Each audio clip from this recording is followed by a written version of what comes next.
imagine for a good blaster at your side.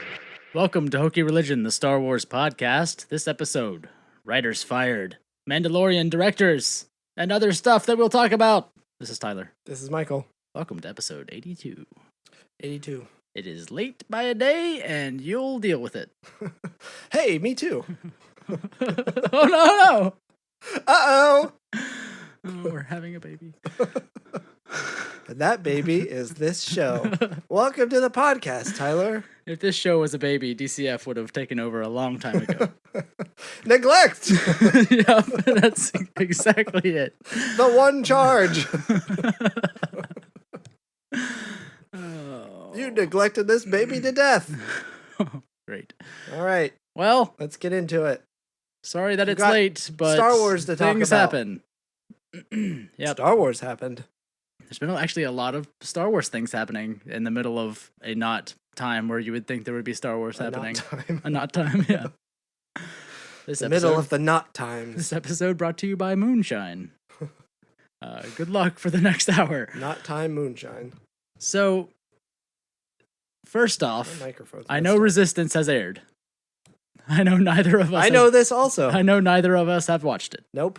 Let's just put Is that by choice? just put that right up front. You No, wanted to watch it. I was on vacation in a place where there was, like, the internet was, you could imagine maybe a hamster was on a wheel pushing internet to me. I could not even get the app of YouTube to open. The internet was a recent invention, Apparently. according to that place up there. In the mountains of North Carolina, there is no internet. Only floods and the fog beings. Uncles.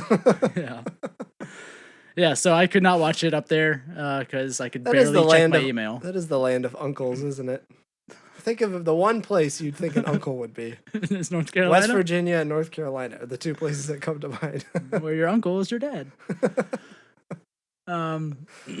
Yeah, so I have not watched it. I do want to watch it, and I'll try to do that before next time. I hear it has Captain Phasma in it. The long rumor. That was always the plan, right? She's not in all of them, is she? I assume so. I assume not.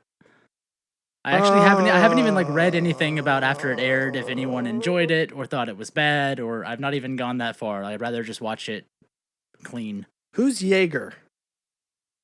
Meister? Or like the big robot guys that fight aliens. Whoa, what? What? Pacific Who's Rim. the first reference was Burgermeister. Is that who you're thinking of? No, the drink, Jägermeister. Oh, that. What did you say? Meister. Oh, You said Jaeger, I said Meister. Jägermeister. I was thinking Burgermeister. Oh, Burgermeister, Burger. Okay. No, I also know of Jaegers There's from a- Pacific Rim. Otherwise, I know nothing about There's Resistance. a character named Jaeger in the show. Apparently, I was thinking of Chuck Yeager, the pilot. All right. And that's it. The end. Anyway, that's the end of that. I will watch it before next episode. And I really, like I said, I haven't read anything about it. So I kind of want to just go in and watch it and not have a preconceived notion. Oh, it's too late for that.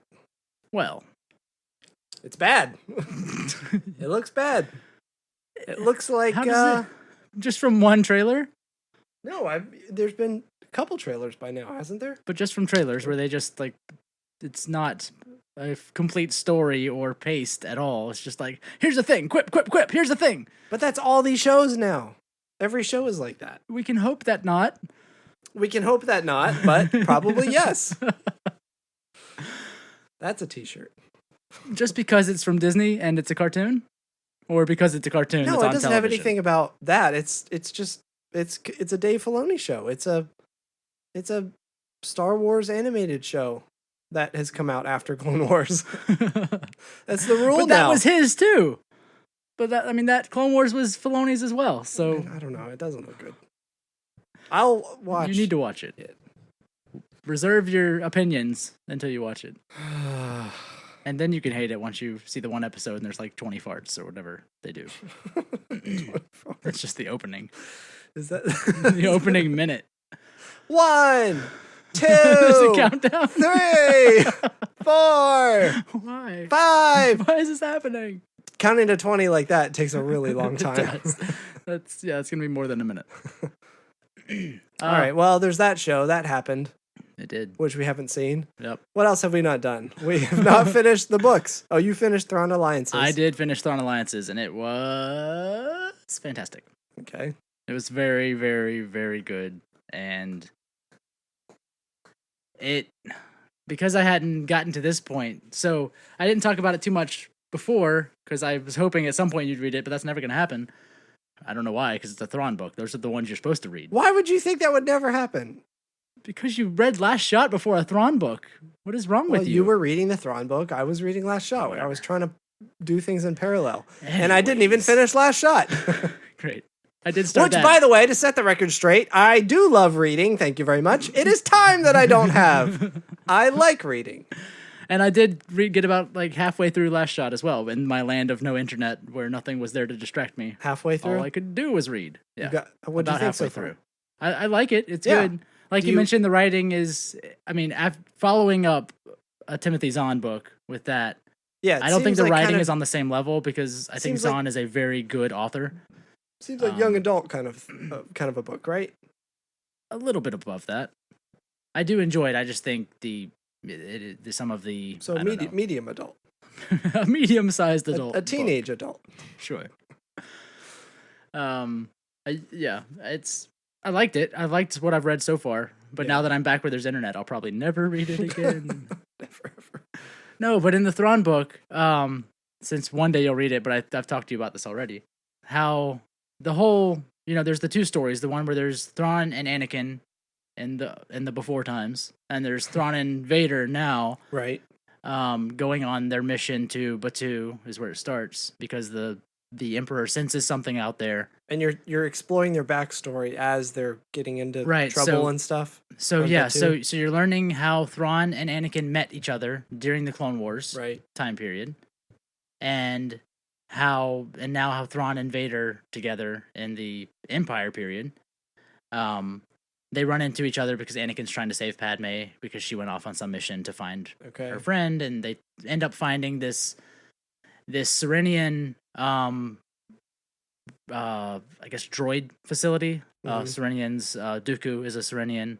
Some other Serenians that Dooku knows are running this facility. And they found there's this material called cortosis that they're mining at this facility and building into droid armor, into the B1s and the B2 battle droids. So the super and the regular battle droids. Are you sure? Do you mean Kai Mundi? No. Was it Serenian? No, Dooku was. Is he not? Serenian? Not with that. It was an S. S-E-R-R-R. I don't know how it's spelled. But so this cortosis material, the way it routes power, like when power or energy hits it. Yeah. If a lightsaber hits this armor, the lightsaber just turns off. If a blaster bolt hits it, it just absorbs the blaster bolt. Interesting. With no effect. So Anakin was trying to kill these super battle droids, and his lightsaber is just turning off every time he goes to hit them. Interesting. And the only way to kill them was to stab them right in their eye, or when their gun turrets were open on the wrists, was to shoot into their wrists, into that little tiny gap. Right. They also found that they were building clone trooper armor with cortosis built into it. Huh.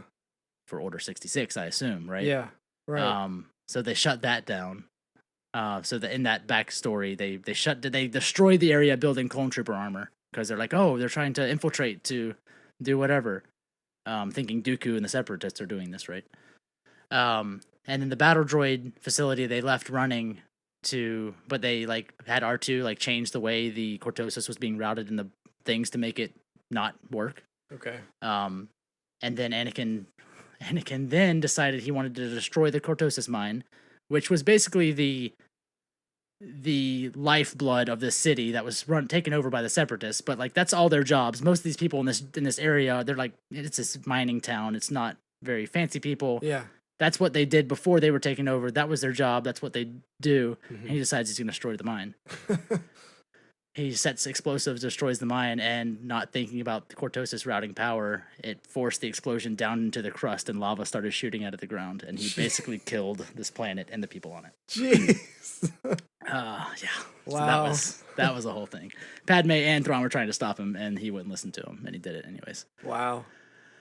Yeah, so that was the whole fuck up of like just killing. Why was Thrawn there? So he ran into Anakin above Batu and decided to help him, but he was sent basically to this area to bring back a energy shield generator to the Chiss Ascendancy because they didn't have anything like that, and they thought it was amazing, a shield generator. They didn't have shields. A bubble shield. Yeah. Apparently, they didn't have that kind of technology, so he was sent to go acquire one and bring it back for them to study. Interesting. Okay. And he did. He got one from that base on that planet and took it back. So that's the whole backstory story of them meeting. Okay. Then them going on Batu, they were sent to because the Emperor felt this disturbance, and it turns out that Chiss children, most often female but can also be male, have a force ability. They don't call it the Force because it's just whatever, but they have this ability, this foresight. Some kind of higher connected. Yeah, they type have this ability. foresight to see into the future a little bit, right? Okay. And they use those children as basically ship computers, as navigators for their star cruisers to navigate like the unknown regions and stuff like that, where they basically plug into the computer and using their ability foresee like all the various jump points and which ones may be safe or not safe. Wow. To pilot them. Yeah. And the Grisk, who are this war-based people who are like the Yuzan Vong, Yeah. basically. They were stealing these Chiss children for to do this for them, right? And so, assuming that is the Force thing that the Emperor felt, so Thrawn and Vader are having to stop the Grisk and get these children back. And they hold off the Grisk for now. You know, it's very open-ended on, they kind of let some of the Grisk go to send word back that, you know, they let them see what Vader could do and what some of their ships could do. Mm-hmm. And they got these Chiss children back and sent them back to the Ascendancy. Which, with that Force ability, apparently, like, when their use runs out, as part of their service, like, as they age, that ability, because I'm guessing, like, Jedi, they're not training in it, they're not, keeping up that ability or doing anything to empower it. Yeah. That it doesn't stick with them, which is why, going back to Force, like, Yoda saying that Luke's too old to be trained and stuff like that. Like, they have to be young and moldable, right? Right. So the Chiss aren't doing that, and so they lose this ability, and they are, as part of their service and as part of the acceptance of their service, I guess the way it made it sound is like they are disposed of. Jeez. When their service is complete. Wow. Which is very military. They're all just, the way Chiss are, with very bop, bop, bop, bop, bop. Just everything is a thing and a rule, and everyone just understands and agrees, and there's no, like, emotion to it. Right. But with that, and with thinking about Thrawn, and he said how most, like, it wasn't, he didn't say they all lost this ability when they grew up. He said most of them lose this ability when they get older. Mm-hmm. I really think that Thrawn's ability and his tactical ability and all this, I wonder if he was one of those children. Mm. Because of how to me, it felt alluded to. It was definitely not heavy-handed allusion to that. But just of Thrawn mentioning how they often lose this ability, most of them lose this ability when they get older. And just thinking about Thrawn being this, the way he is, and knowing about, and just telling Vader about these children and all of that. Yeah. I wonder if he was one of those, and that Thrawn's ability. Do you think he was plotting out all of these various, like, he knows exactly what is going to happen based off of his actions, right? Do you think he was telling that story to Vader because of Vader's Force abilities, or because he did have Vader do that with their ship computer at one point? Interesting. To get to a place that they didn't know where they were going.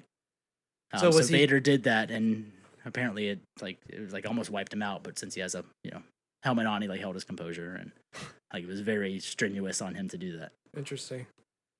But yeah, it makes me think that maybe Thrawn has a little bit of a Force connection to plot out these variables of what could happen depending on what he does, because of how masterful his tactics are.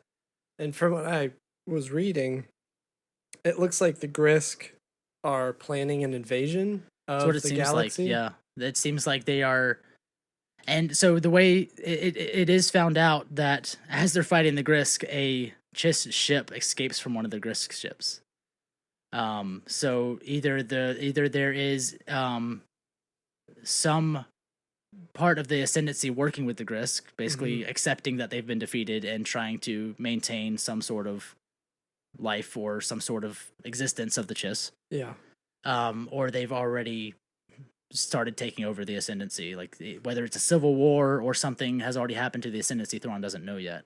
Interesting. So the Chiss are already. It seems like they might be split between those working with the Grisk and those not. So Thrawn hasn't been in touch with the ascendancy other than sending the children back to them at the end of the book. That was it. Interesting. Okay. It was like one of the last discussions is Thrawn and Vader talking about how they saw that Chiss ship escape from the Grisk.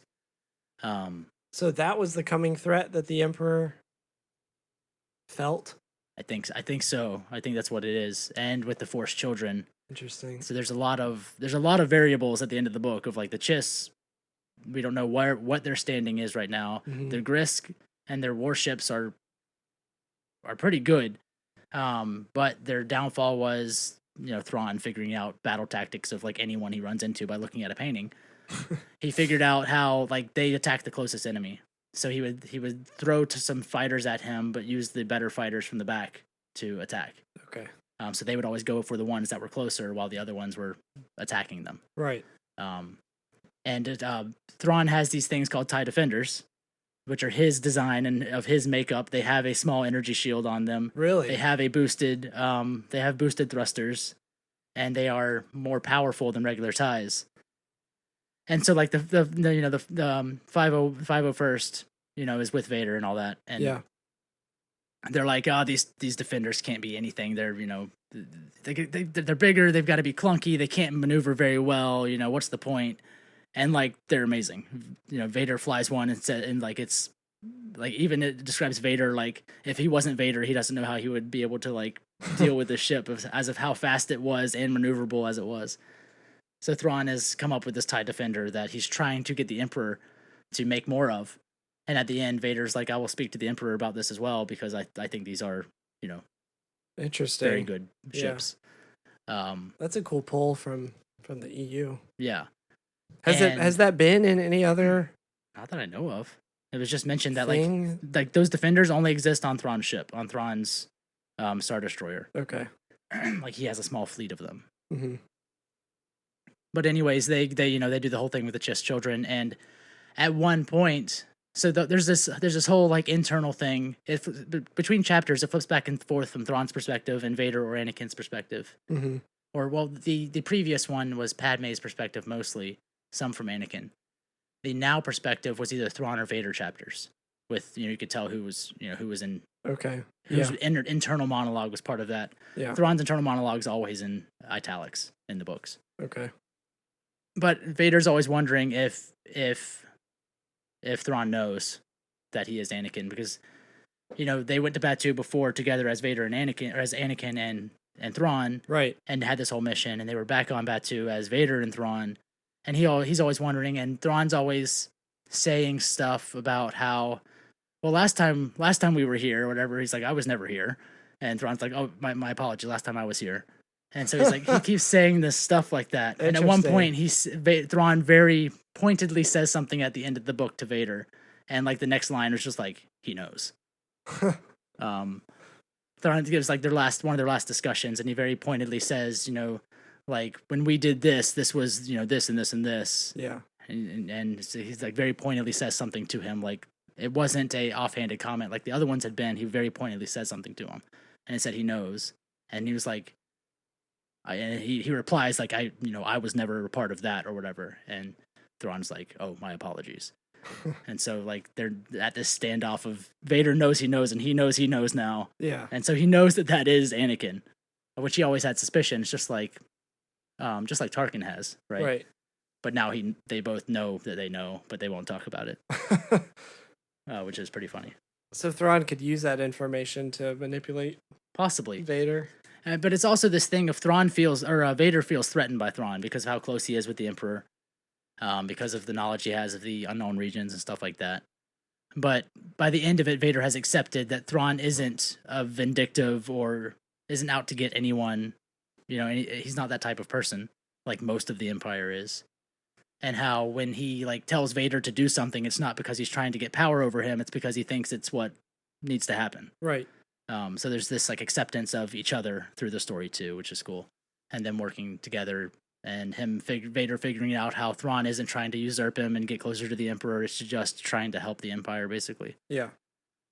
But to further the Chiss, right? Or to at least ensure their survival. Both. Yeah. Like he's trying to help the Chiss by helping the Empire. Yeah. But the Empire, but because he's serving the Empire and as a military person, like the Empire does take precedence. So he's at this point he is like reserved to, if it betters the Empire, then my people must come in second. Right. Because there is that whole thing. Vader's doubting him the whole time if everything he's doing is just wasting the Empire's resources to help his own people. But it's just the Vader stuff. I didn't expect to get as much internal Vader stuff as I got. Yeah. Because him talking internally to himself about, the Jedi, it's always the Jedi and capital T, capital J, referring to himself, like referring to this other person that existed who doesn't exist. Okay. And him thinking about, well, that was the Jedi that did that. Yeah. Type of thing. Just the internal monologue with Vader is really cool. That's the kind of stuff the Vader comic would have. Just exploring how Vader thinks about himself and how he draws that line like that of he's a different person now, literally. Completely. Yeah. Yeah. And where he would, in the cases where he does have flashbacks to Anakin or that life or anything like that, there's a very active effort on his part to suppress that stuff. Yeah, and that's get rid of it, to purge it. That's what I love about, and I think we've talked about this, about how much Vader has been expounded on and how much more human he has been made with all the stuff that's come out, right? This internal when struggle we were kids, that he Vader's still has. Scary ass like monster man, right? It's like Frankenstein's monster, where it's like there's no heart, there's no soul, it's just this creature bent on destruction. Yeah. But we're getting this like this whole time, this time with him and Thrawn. This is in the middle of, it's in Rebels, in that period after the thing with can't remember the creature's name right now. The thing, the Force Rebels? creature in Rebels. The Bendu. The Bendu. So this is like right after that, after Thrawn fails to get the Rebels after Bendu. Yeah, yeah. So this is like a period where Vader is Vader, right? He is the scary monster Vader, but he's still having these internal discussions with himself and these internal fights and these internal corrections of that was the Jedi, this is me now. Right? So like he's always, there was never just a monster Vader. He's always been struggling with his other life that happened. Yeah. Seemingly. So, in the Return of the Jedi, when he comes back, like he's always had that struggle there. He's never really just completely turned over, it seems, from everything we've gotten. Yeah. It's just made him more human, of constantly having the struggle and almost having to fight to still be the bad guy. Well, the struggle got easier and easier as time went on. But yeah, early on. But it was never just a full loss of self. Right. There was never that full Luke said, handover. there is good in you. I sense it. There's always that little, like he still recognizes that he was the Jedi, and has these internal, and like has to, even in the internal monologue or dialogue in Thrawn, like having to like remember to be imposing and like do things that are really like having to make sure not to respond to stuff and just like stand there creepily. Like there's just that internal, like just that internal dialogue of like how to maintain his Vaderness almost in front of people. That's funny. Which is funny. Because like Thrawn asking him to, maneuver the ship with the Force, and him like not really wanting to do it, but he couldn't not do it, right? He has to step up. He has to just do the thing and be Vader to do it. Right. So seeing that with him is cool because there is so much more human of him like worried about Thrawn, right? Like Vader is worried about another guy, like being better than him. Yeah. So he's scared of Thrawn, like if Daddy liking Thrawn more than him is like where he is. That kind of thing always came off in the comics as like there was jealousy, but it was like jealousy for power. Like he knows that being close to the Emperor means he's powerful, and so to let anyone else into that place would mean he's giving up power to somebody else, and that's something he would never want. Right. So, And in this, he's worried that Thrawn is like tricking the Emperor. oh really? To help the That seems Chiss. more personal. Right. It definitely is. It's more of this like, I need to protect my people. This guy might be trying to hurt us. That's interesting. But also like just wondering because Thrawn and the Emperor have all these secret conversations, and it was about the Chiss children and the Grisk and stuff like that. What's funny is the Emperor does stuff like that on purpose too. Oh yeah, just to make him angry. We'll troll Vader because he knows it brings something out of Vader that he wants. Right. That the Emperor wants. He's making him angrier. Right. On purpose. Making him, forcing him to, be in that jealous, whiny kind of place. Right. Yeah. Because not only does it bring out what the Emperor would want from him, which is all this anger and rage and being thirsty, but it also, it puts Vader in his place. It proves to Vader like the that Emperor he's still weak. Yeah, it's the Emperor proving to Vader that you deserve to be a right hand and not a. Well, I mean, that's the whole Sith thing. When you become better than your master, you kill them and become the master. Yeah. Right. Yeah. So like he constantly has to make sure he understands that you are not better than me. Right. Exactly. Just to make sure that does not happen. Right. Which is funny. That's pretty cool. So yeah, if you haven't read Thrawn Alliances, I ruined the whole thing, but read it because it's Timothy Zahn is there's a lot to he's that. just one of the. I mean, I can't think of other books that I enjoy reading his writing so much just because of he gets like the way he describes stuff is it's just fantastic. I was sending you like excerpts from him just like describing scenes and the way stuff was happening and the way Thrawn was thinking about the stuff that was happening. Yeah, yeah. So it's like even like the detective type stuff and even the like ship battle type stuff, like just the descriptions of everything is so vivid.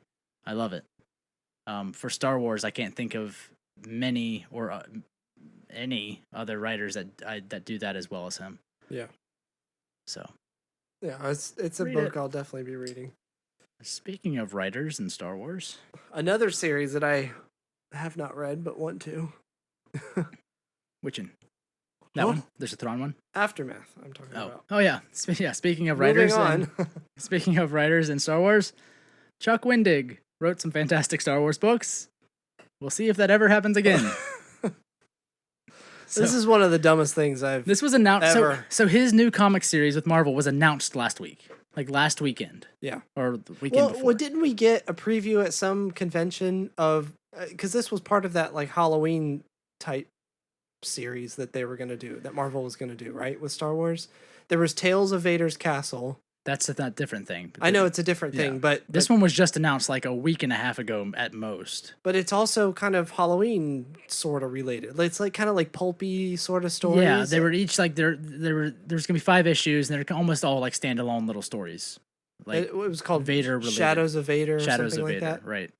I think they were all very like one-off type story things related to Vader. Like very kind of almost tongue-in-cheek, kind of pulpy. Campy, pulpy. Yeah, right, that kind of stuff. It was that kind of Halloween stuff. I thought that they had talked about that when they announced Tales of Vader's Castle. I don't think so. And I think it was literally like just announced. Okay. And then like a week later from them announcing that series, he was kicked off of it before finishing the last 2 of the series. Yeah.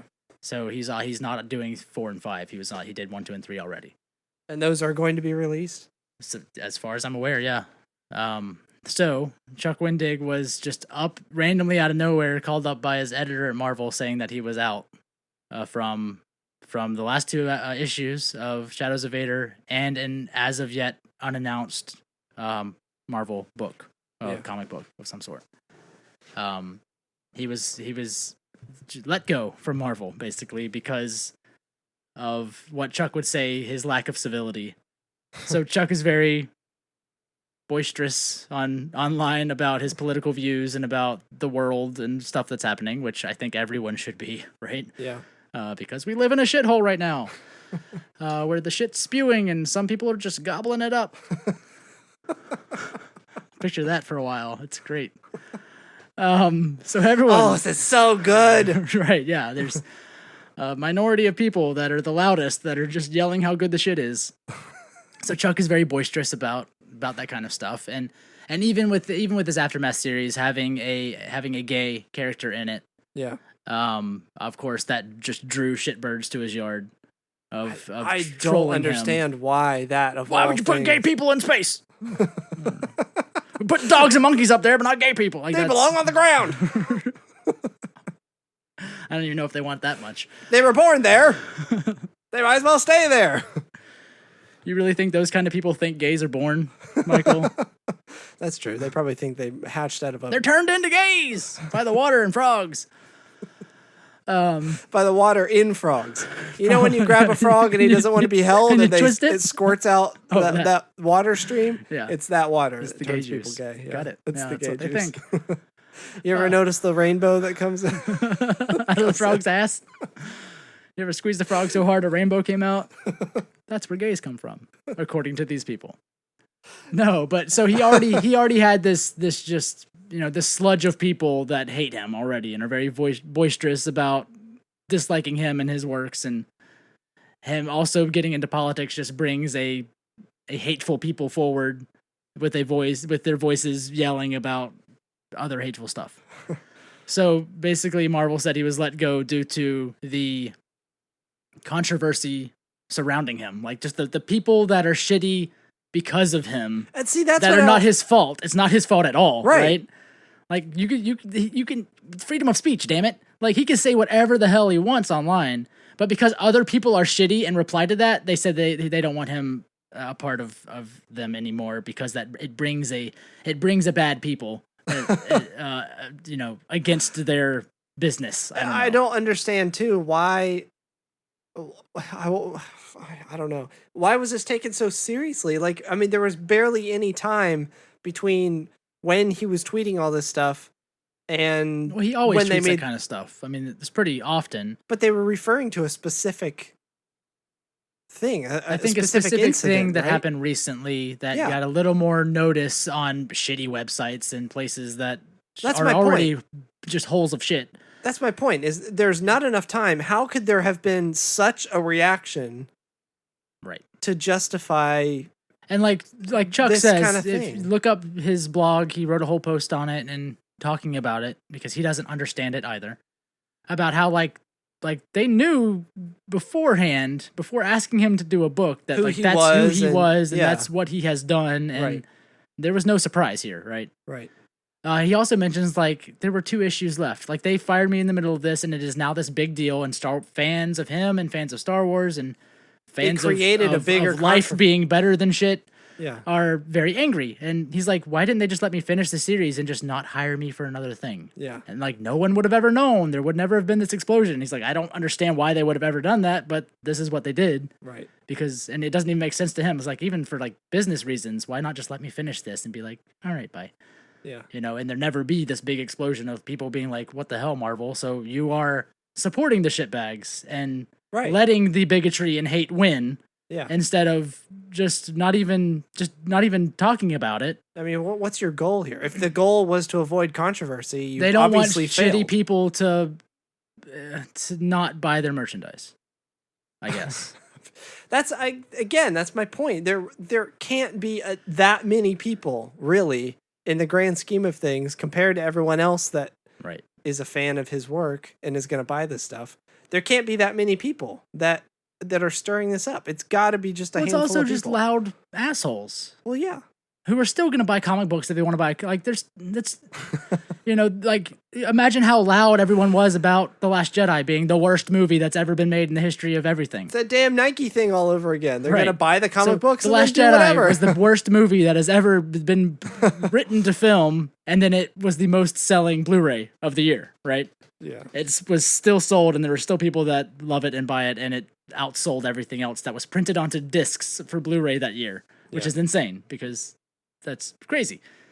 So people are still going to buy the thing. Enough people are going to buy the thing. So it's not even it's just like you don't support shitty shits, and we do. I mean, that's how it comes across. That's how everyone is seeing it, is like Marvel is getting rid of someone in favor of people that are shitty, Right. just so that the shitty people don't think that they're a part of that, which is shitty. Like, there's just this whole pile of shit. So the shitty people don't think that they're a part of what? No, so the shitty people don't think Marvel are a part of disliking their shittiness. Oh. It's like they're supporting the shitty people, right? Yeah. So that's where everyone's freaking out, and of course it blew up, and people are like saying they've unsubscribed from all their Marvel subscriptions just in general, and people trying not to support them now.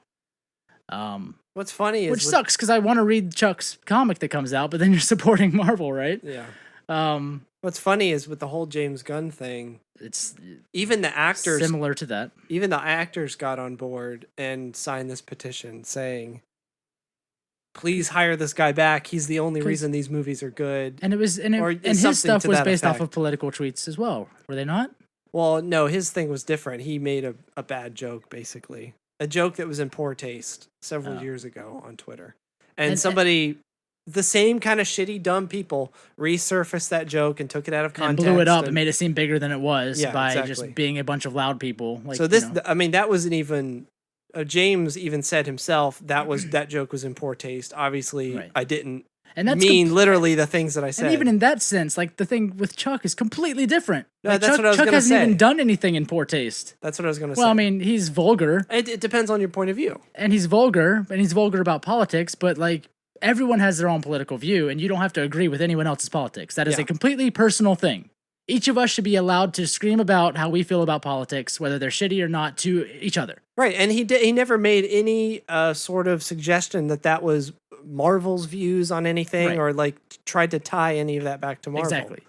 So even people that have shitty political views that want to destroy the world, like that's totally their prerogative to talk about it. What kind of precedent are you setting here? I mean, are you saying that any person that works for a corporation cannot express their personal views? Right. Yeah. And so that's the thing is where this is happening is that was his Marvel editor. He has confirmed that his editor at Del Rey has said, yeah, we're cool. There's no problem here with us. Yeah. Like, you're fine. Yeah. But he was fired from a Star Wars book from Marvel. And it's kind of up in the air at this point. At last I saw, there was no direct Star Wars related release of him. Right. It was Marvel specifically. But the only thing he was working on Star Wars related was with the Marvel books. Okay. So at this point, it's kind of up in the air if there is an issue with Lucasfilm and Star Wars specifically, or if it's just an issue with Marvel. Because he said, like, I totally want to work on Star Wars still, and I love Star Wars, and it's like, I love doing that. But, he's like, I don't know where I stand at this point with that. Right. So it's dumb. It's just beyond dumb. It's just, but apparently the people at Marvel have a track record of this. Apparently another writer for another series was let go for similar kind of thing, similar or not even valid reasons. And there's just other shitty things they've done, so you can look that up on your own time. But support Chuck Wendig because I think he's a cool dude and a fantastic writer, and I don't know what you could do about it. Yeah. Make sure Disney knows, or Disney, that make sure Star Wars and Lucasfilm know that that's not how we want, that's not how people should be treated.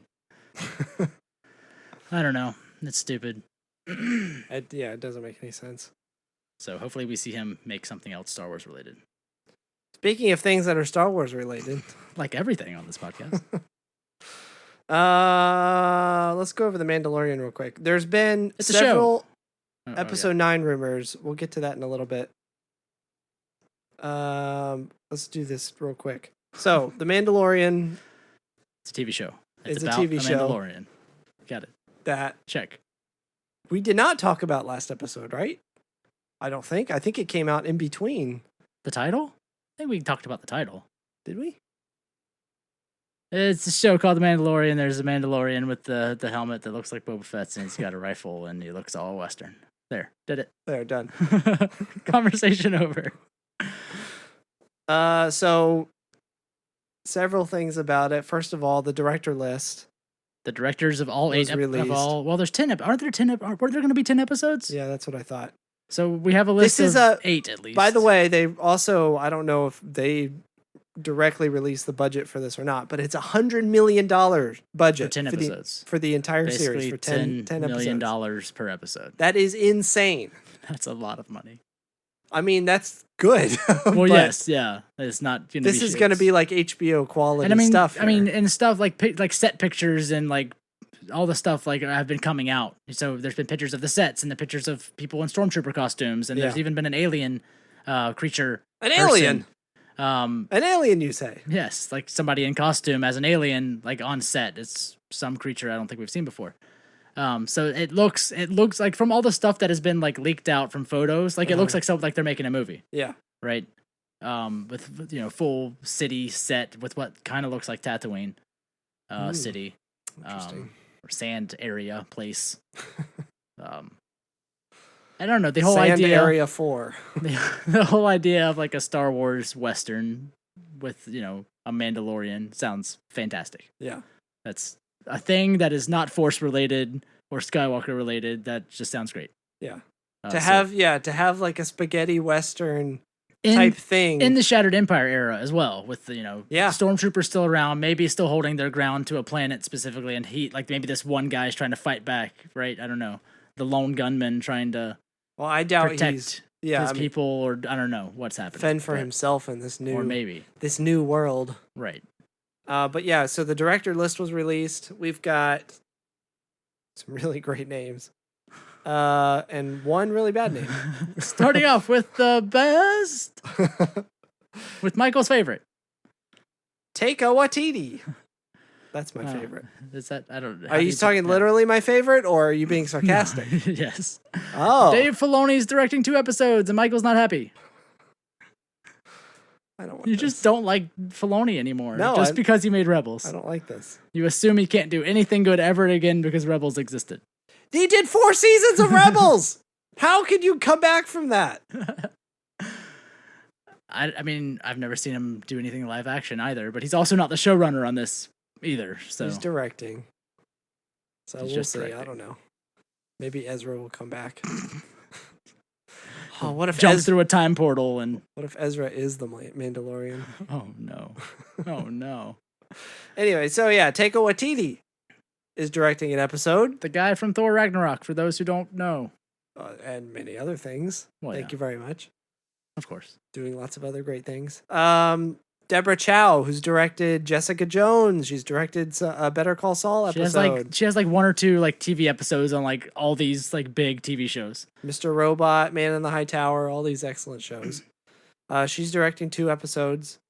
Bryce Dallas Howard is directing an episode for some reason. Because her father called in a favor. I don't know. I looked up her IMDb for directing, and she's done like 6 shorts, 1 TV movie, and an episode for a documentary. All right, well, here you go. Congratulations. $10 million. Yeah, here's a $10 million episode to you, who usually acts, but whose father is a fantastic director, so we'll see. Good luck. And then Rick Famuyiwa. Rick Famuyiwa. I've never heard of him, and apparently he made a movie in 2015 called Dope. That was good. He's done something else too. I can't remember what. There's another big thing.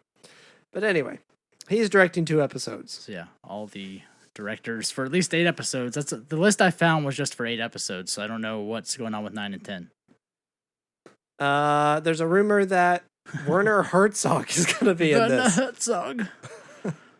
Yeah, there's a rumor that Werner Herzog is going to be in this because previously he had said that he was cast in a big budget movie that was called Project Huckleberry. The Mandalorian has been rumored to also be called Huckleberry as the like name, because Star Wars, they always use like weird names for Star Wars things. And apparently crew this is according to Making Star Wars, they were eating lunch at a place near the set area, and crew from that set came over and had Huckleberry badges on. Huh. Interesting. And we're eating. And so apparently the chances are really high that Werner Herzog is going to be in The Mandalorian. That would be which cool. Is so weird. Do you think he'd Because play? he's a very weird dude. I was about to say, do you think he'd play himself? But do you think he would play? Just Werner Herzog in space. Oh, yes, I'm Werner Herzog, and I'm here in Tatooine. Hello, Mandalorian. No, that guy is far too peppy. I don't know who that was, but he's far too peppy to be Werner Herzog. Wouldn't it be hilarious if Werner was the Mandalorian? Do you He think has he'd play on this helmet and he talks like this with his helmet on?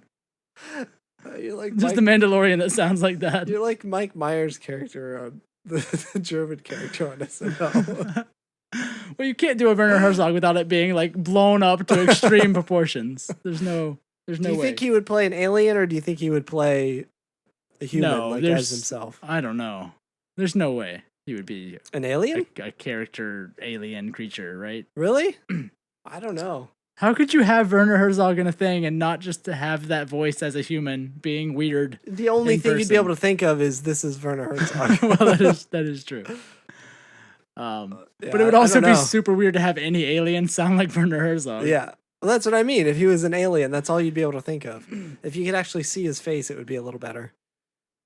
So an alien with a human face? What do you want? He's a Teletubby. Oh God! Oh no! Imagine if Werner Herzog was a Teletubby. That may be more terrifying than Teletubbies.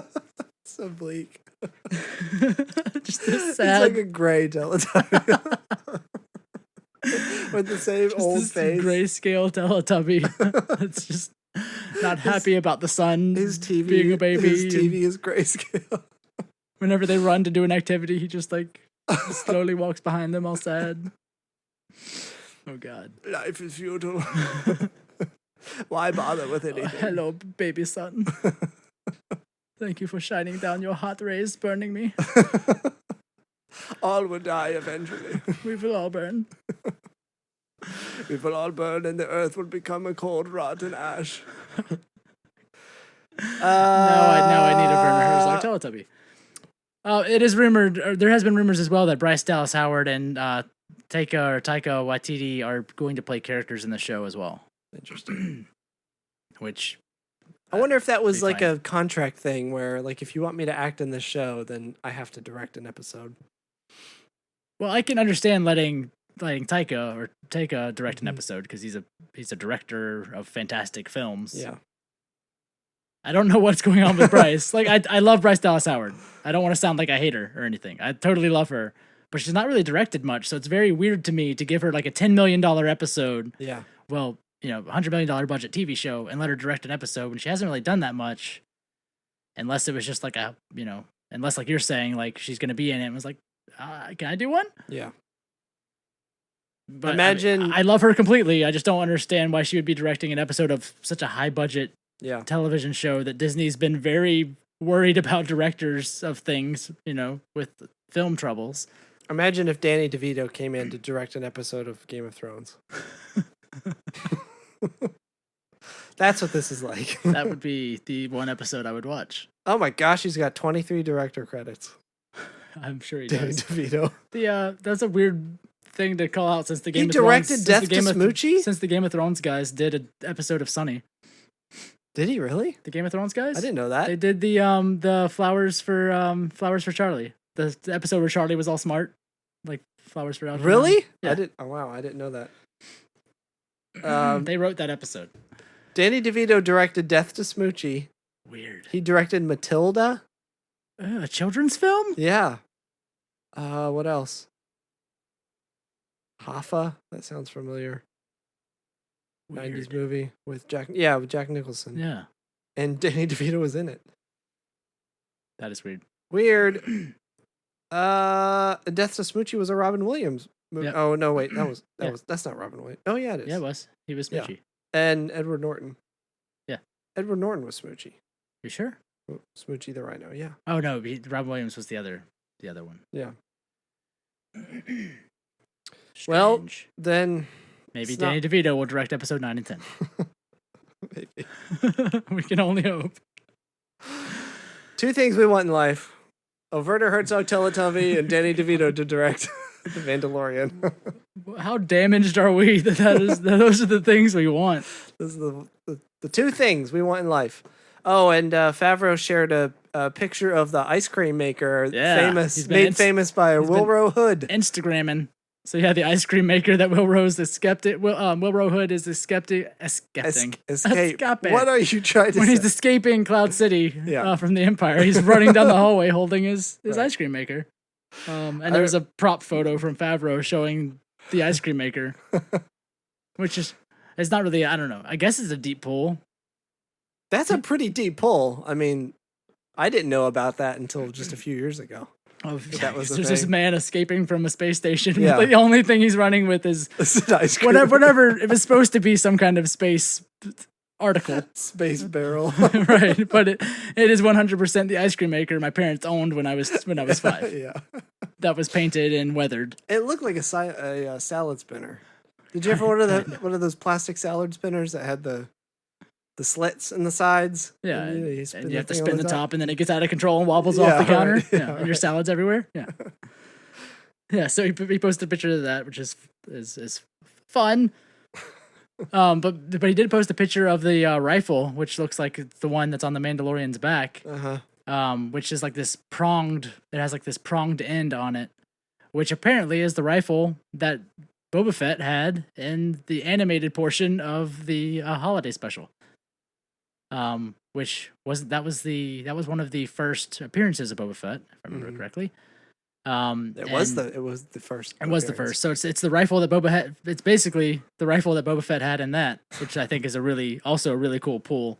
Interesting. To use something like that. It's apparently it was given a name in the Force Unleashed video game, which isn't canon anymore, but in that it was called an Ambin Phase Pulse Blaster. So some kind of energy. Now that sounds like a Star Trek thing. A phase pulse blaster? Yeah. Yeah, I don't know. But that's another thing. Like, it's just, I don't know. It seems like the stuff that's been coming out of this is really cool. Just like little pulls from various Star Wars things, and it seems to be very Star Warsy. And I don't know. I'm very excited about it, about what it is and what it looks like it's going to be. The end. Yes. I agree. I mean, I don't know what else to say. That's really good. We were very worried that it would just be some some just like knock out a TV show type thing, or just another, I don't know. I don't know. I wasn't. Not with Favreau. But you never know. I didn't expect it to be this big of a deal, like a giant $100 million budget, giant budget, and a lot, a bunch of good directors and all this stuff. I didn't. Yeah, this is like Netflix series type. For being like the first thing, it's like HBO series, some of the bigger Netflix series type big things that they're putting a lot of effort into. And I mean, imagine the production quality of like a Westworld or a Game of Thrones, but for Star Wars. I mean, that's perfect. It's exactly what you want for a live action Star Wars show. Not a 30 episode, 30-minute TV show from CW. Yeah, right. Exactly. That's not what you want. It's just Team Space Troubles. Another Disney Channel show. Just more kids complaining about going to Tashi Station, whining about it. All right, episode 9. Yep, let's talk about this real quick. It's coming in 5 year minutes. And a half. It's coming in a year and 3 months. Couple rumors does come out. Yes. One very plausible rumor, which is that there's a traitor amongst the First Order that supposedly betrays for some reason. I can't remember the specific reason now. I think that was giving them information.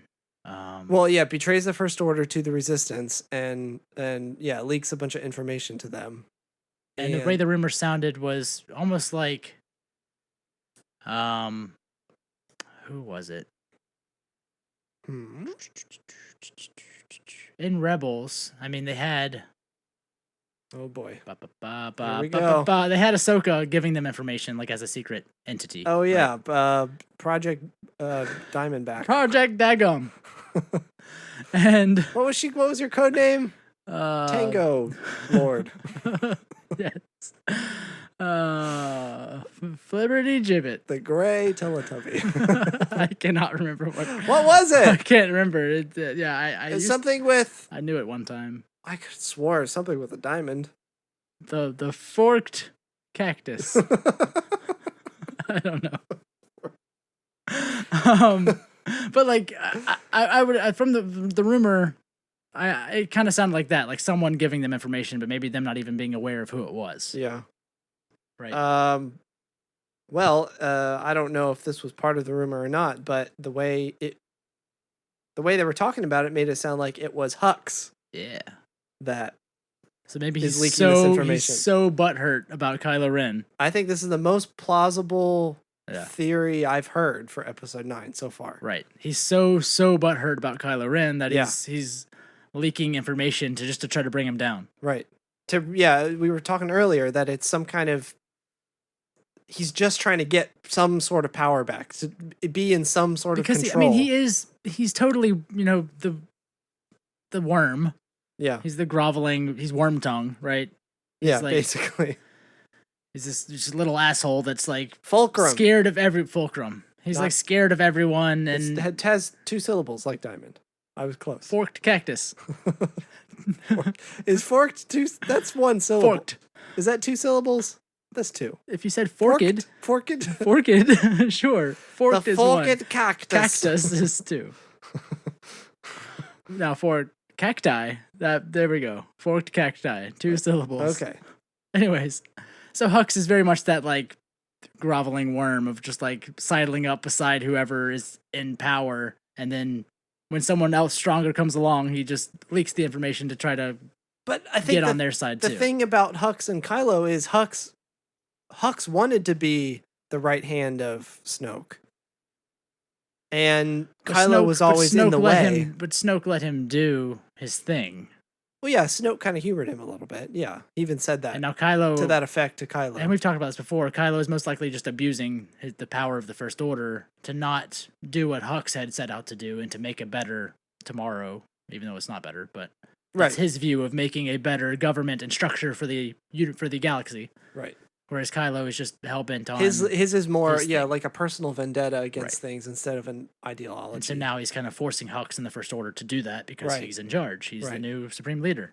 Right. So I think Hux is it's less that he I think he's just trying to get back to that place where he always wanted to be of getting rid of Kylo, pushing him Yeah. back to where he thinks he belongs, getting back to his plan of restoring the galaxy. Yeah, it completely makes sense. So, so whether that's he's trying to play both sides and like leak information to the resistance to control them in a way, or he, like we're saying, like he's just trying to get in with somebody and get some sort of power back. I think that it makes sense either way. Right. So that could be interesting. That would be a cool twist. Another rumor is that Anakin and Luke have Hmm. a scene together. Yeah, so there have been rumors of Luke appearing to Rey in Force visions. Obviously, Mark Hamill's cast in Right. this, so he's gonna have some role in it. But now there's a rumor that we're going to see Anakin, and that his visage is that of like this mix between Shaw and Christensen. Yeah. It's like a mixture of their Mm-hmm. I don't know, their persons. Yeah, it's not just Hayden's face like we got in. Yeah, it's like you the could special just like edition. see both of them at the same time, type of thing. Yeah. But apparently Luke and him are going to see each other in the Force Palace. I don't know, in the Force world. Yeah, the way the rumor was described was that it was some sort of Force world, or like there was this glowing light and it's not a normal kind of situation. Well, I mean, Luke has given himself to the Force, right? Like Yeah. that he was absorbed into the Force. Yeah. So What do you think about this being just like a fleeting thing? Instead of, like, could a be drawn of like out- us seeing like when Luke first entered the Force, and he has visions of of stuff, and that being one of them, and running into Anakin, and maybe we see Yoda, and maybe we see Obi-Wan. Yeah. It definitely could be, but at the same time, it's like, I mean, we've had stuff that's deep in the Force, like in Clone Wars with the weird Force planet with the brother and sister and the Yeah. father, and Yeah. even the stuff with in Clone Wars again with Ahsoka and the Kyber caves and like seeing Force visions and things like that. Yeah. And then hearing stuff from George Lucas about how his apparent plan for the sequel trilogy the next Being in a movies, microbiotic world. being like this microbiotic world of the Force, Yeah. of these Force creatures, is what I guess his thing was going to be. Yeah. But of like existing in the Force, where maybe this is a return to that, where we have some sort of Force world that we actually get to see into with Luke. And maybe he is trying to fight. I think that from, would be really interesting. Maybe to he's see trying the to other fight from side the of that. inside to help correct the Force, or help to make things right, or to balance the Force. Yeah. Is what I meant. You said that the other day when we were talking about it, and I was trying to figure out Like maybe he's in the Force trying to do something to help bring balance from that side of things. But I think at that point you're kind of just one with the Force. You're flowing with it. You're not. It could be. Yeah, I was just trying to figure out how.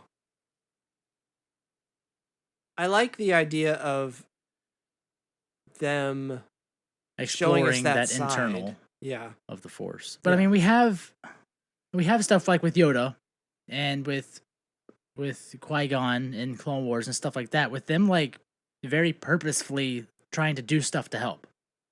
Right? Like Yoda comes out to very purposely tell Luke stuff and try to help him. And Obi-Wan did that. in the Clone Wars, you have Too. Qui-Gon, who apparently is the first Force ghost. Like he figured that out, and he's Right. like trying to help Yoda understand that, Yeah. so that Yoda can be a Force ghost when he dies as well. Right. So there's that whole thing with Yoda and Qui-Gon, that one episode Right. where he's like very purposely trying to help it, like trying to explain and teach and all that weirdness. Mm-hmm. So it's not like they're not themselves anymore. Right. They're still like very much the personalities of these people, Well, I think and trying to that's- help those outside of the Force. That's the whole deal with this Force Ghost thing. Is it's until this was figured out, until Qui-Gon kind of figured this out, you almost lose your identity in a way when you become Right. one with the Force. So this is kind of retaining your identity. so what does Luke do with that? Yeah. It's. I mean, I don't want it to turn into like Die Hard in the Force world. Like I don't want it to be this weird. Like I don't want this weird like Luke on a mission, like I don't- fighting Force ghosts type. Like I don't want something crazy in the Force world. No, I don't think there would be. I would anything just like that. I don't know. Just it's an interesting idea of one peering into that world, because we haven't gotten that. Yeah. Well, But see, that's also what I meant. him maybe just trying to either help or manipulate from that side too, because he's maintained his identity. That's what I meant with that question. Is do you think? See, I kind of think this is just going to be a fleeting. It could be Scene. because there is so much we have to get through Right. to finish. I mean, this is the end of the Skywalker saga. There's a lot to tell, and I mean, this movie could very well be a 4-hour movie if they wanted it to be. Yeah. So if unless that is a major plot point, then there's not a lot of time for futzing with that. Yeah. Again, I mean, this could easily be something too that was just kind of a concept art thing that Right. that maybe it will end up in some form in the movie, maybe not. Who knows? Right. But Or I mean, it would be interesting. it's a very plausible thing. It would be very interesting for Luke and Anakin to appear to Kylo in a Force as Force ghosts, That would be interesting. because I do wanna see- Kylo is so wrapped up in Vader and his grandfather, and and we haven't really gotten, because there's been no books still written in this period. There's been, and in the movies especially, like there's been nothing as to why he doesn't understand that Vader turned, right? Yeah. Like he doesn't seem to get that. And we don't know what Snoke told him, because we haven't gotten Well- into that very deeply either. Well, that's the thing, though. I don't think many people knew about that. And that may be the case, because it was pretty secretive. Because right. not only was propaganda still being spread about the Emperor not being dead. After the Death Star blew but up. Luke told Leia. Leia knew. Well, yeah, sure. I mean, they So was kept she just not tell, or is it just something they just keep from him, and then Snoke used that to pull him away? Right. Sure, Leia knew, but I don't think they would ever tell. And then Ben Snoke uses the being a Vader to try to lure Kylo more into the dark side. Is like, this is what you come from, type of thing. I don't know. I mean, it could be Snoke gave Ben his real. But like, if Ben has no idea that Vader actually turned, it's like Luke like bringing Anakin to him, being like, "Bitch, look, this is your grandfather. God damn it, stop! No one likes you, whiny ass teen. Just be good." I don't know. It could easily become hokey. Ooh.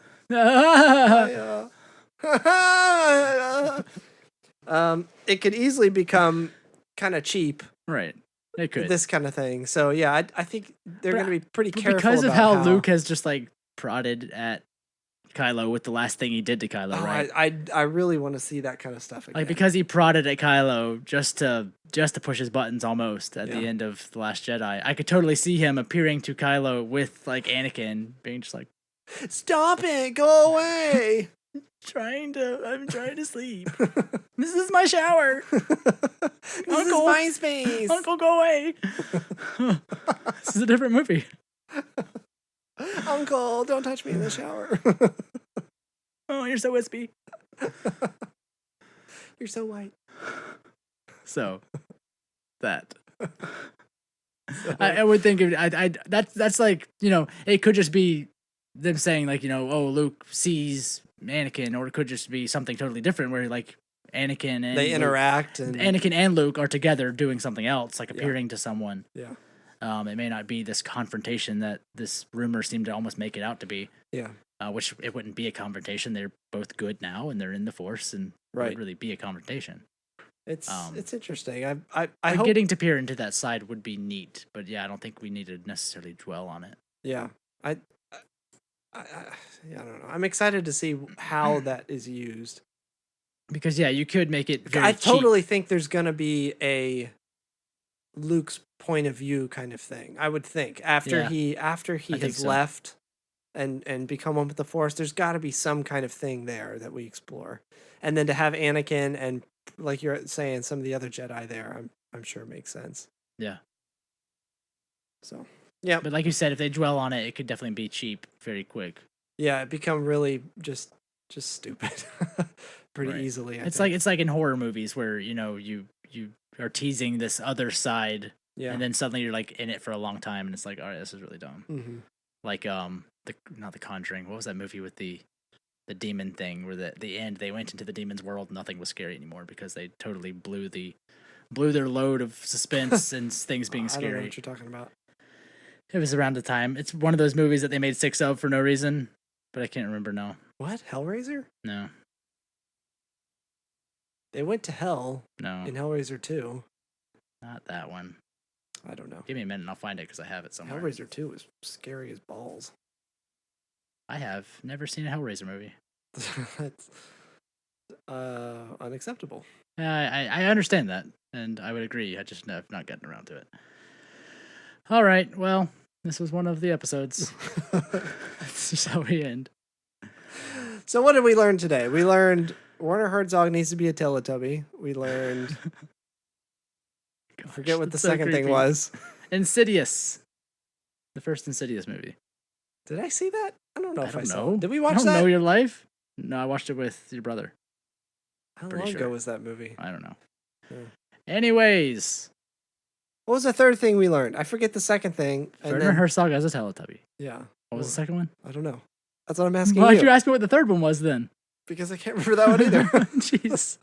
We just said it. Nope. Oh, uncle's in the shower. Don't let your uncle in the shower. The general rule. That's the third That's the general rule. Well, yeah. With you. I mean, he can take a shower by himself. That's fine. Your uncle can take care of himself. Uncle, don't go I'm in sure. there. They said. Uncle, don't go in there. No, Uncle! No, please. Not there, Uncle. Don't touch there. They're being in the shower. By yourself, without me being involved. here, out of the shower, and you being there, away from me, in another room in the shower. Please do not go to there. Dearest uncle. My dear uncle. It's a letter in longhand.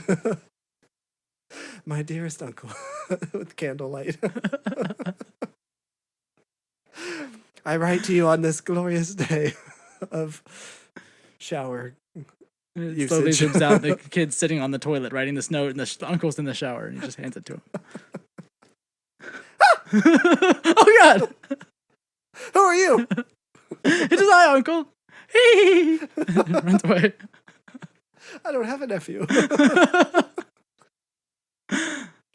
Secret uncle. Secret uncle. I don't think there's anything good about a secret uncle. That's it.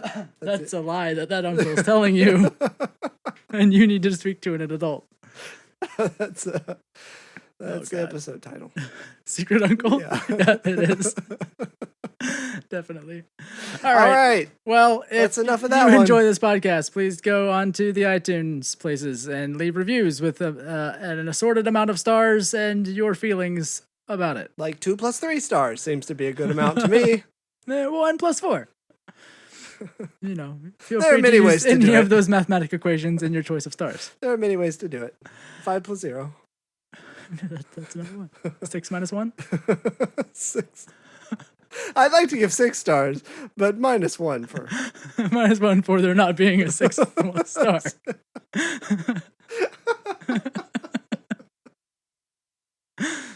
You see, this podcast would have 10 stars if there were 10 stars available. There are only 5. But therefore unfortunately, I I've had to given- subtract 5 stars. for the lack of star availability. Please get your shit together. 5 stars. Don't blame us for iTunes. Don't give us 5 stars because iTunes doesn't know that there should be 10. The email. Should we read the email real quick? No. Okay. We got your email, Steven. Thanks.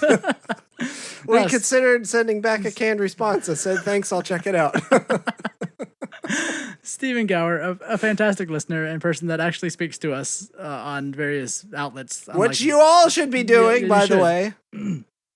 Shared with us how he also enjoyed the Solo film and that like the war scenes are probably what we should have gotten out of Rogue One, and how it was he agreed it was cool seeing like the Falcon in a different state, kind of speaking to the personalities of Lando and Han. Yeah, agreed. And one of his most interesting, I think, feelings about it was his feeling of Lando, almost like the writers took Lando's tropes and just made his character just the tropes, which I don't think I agree with. Yeah, I don't know if But I you see that think either. you think differently of Lando than I that. think Lando, the Donald original Glover. trilogy era Lando, is more relaxed, more chill than He's also older. the Donald Glover Lando. He's older and wiser. Yeah, I don't know. I guess. He's been through shit like this with Han to like just mellow him out, maybe. It's yeah, they feel different. I like Donald Glover's Lando, but he definitely feels But I different. think he's a fairly young Lando, right? He's like what? Maybe he's supposed to be at that point. He's in his 30s, probably. I would 30s, imagine. maybe. I think he's supposed to be. He's definitely older than Han. Right, because Han at that point is in his low 20s, Yeah, right? yeah. So young. Lando's in his mid 20s or maybe 30. Right.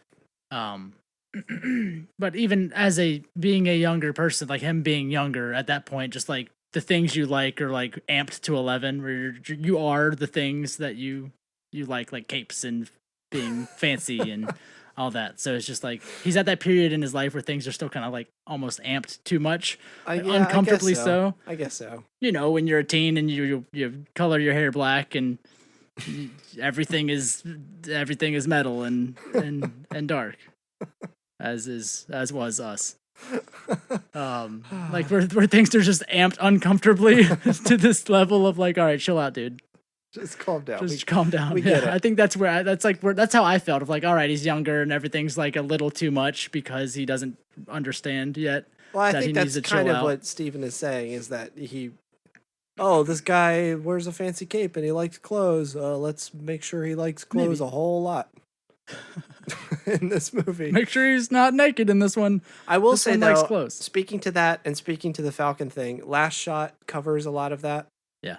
of Lando's personality Yeah. and does a really good job at it. So if you want to feel like there's more depth to Donald Glover's era of Lando, read Last Shot. Yeah, I would 'Cause agree. it's- From what I've read so far, I would agree. It's very good.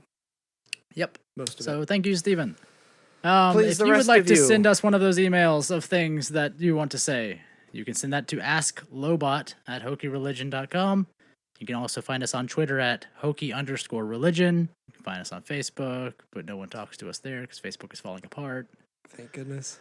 We're on Instagram. Instagram. There's Which we have- probably a Tumblr. I don't know. There's all kinds of places to find us and our noise. QT. Peach.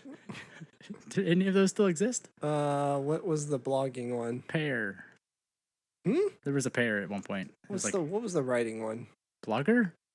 No, before that. The white pages. After MySpace. Journal. Something journal? I have no idea. Okay. Friendster. Yep, we're on Friendster. Live Journal. Live Journal. That's We're on it. Live Yep. Journal. Otherwise, Look for Hoki Religion on Google, and everything comes up there. pretty much Hoki Religion Podcast. All of the things. Google Maps. We're on Google Maps. We're on Google Images. Probably. All right. Well, I think that is everything for this episode. I don't have Michael. anything else except to look at Google Images. Hey, look at that. We're on Google Images. Well, looky there. We have spoken for a long amount of time. Thank you for listening. And that's me. This That is saying episode goodbye to you. 82. This is Tyler. This is Michael. Goodbye. And goodbye to you. Hoki religion is an ancient weapon.